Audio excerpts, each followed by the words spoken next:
Najarian is on the phone now. We were trying to get him on. Pete, you have calls, new calls, I think, in AMC, right? Talk to me about what you're doing, what you're seeing. 74% gain for AMC as I look at my fact set over here. 76%. Yeah. If we keep talking, it may just keep going to the moon.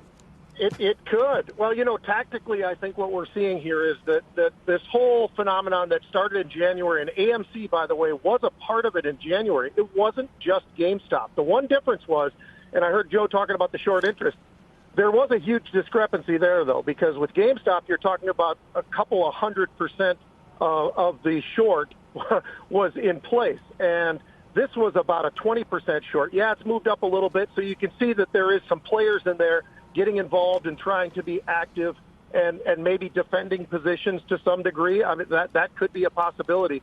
I would agree with Joe, though. I don't know why you'd want to fight this when you've watched and witnessed what happened with GameStop, and we all watched the price that absolutely just skyrocketed at one point. We were well over $400 a share with that short squeeze. So there is an incredible short squeeze here now. Obviously, it started a couple of probably 3-4 sessions ago. We traded over 3 million contracts last Thursday, and that was with the stock just making that, compared to the moves that we are seeing the last couple of days, that was a pretty minor move to the upside. Now we've seen this extraordinary moves to the upside, and the volumes continue to be there, Scott. Yeah. They continue to buy out-of-the-money calls. I'll give you one last thing. Because I'm going to come back to you with something. I want to come back. Well, let me ask you this now. Sure. Forgive me for jumping in.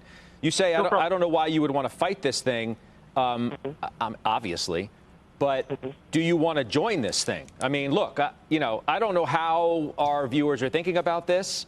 Who's involved and who's not, and what you're thinking about a stock that was up, 20-some-odd% earlier and 40% when we got on the air, and now it's doubled from there, and it's up 85% on the day.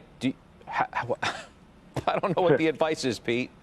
Well, I would give you one piece of advice. I think that the stock positioning is very, very dangerous, and people have to understand what exactly those risks are. I think the one thing that stands out for me, and I mentioned last Thursday traded almost 3.5 million contracts. We've traded nearly 2 million contracts yesterday in AMC as well. So the volumes have been there on the derivative side, Scott. And the great thing, at least I think, in the derivatives world is you can put on a position and know exactly how much money you can lose.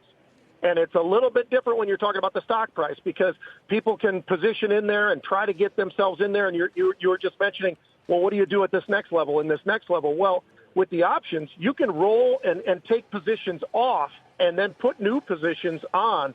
And I'll tell you, the thing that I was going to say a minute ago was the extraordinary thing for me yesterday was the open interest of the 73 strike calls yesterday exploded. Now, those were folks that clearly were just taking a shot of some sort, but going all the way. And this is pre the move that we are seeing today. This was yesterday. So just enormous volumes going all the way out to the 73s that seemed ridiculous now doesn't seem quite as ridiculous as the stock has made the move that it has already today.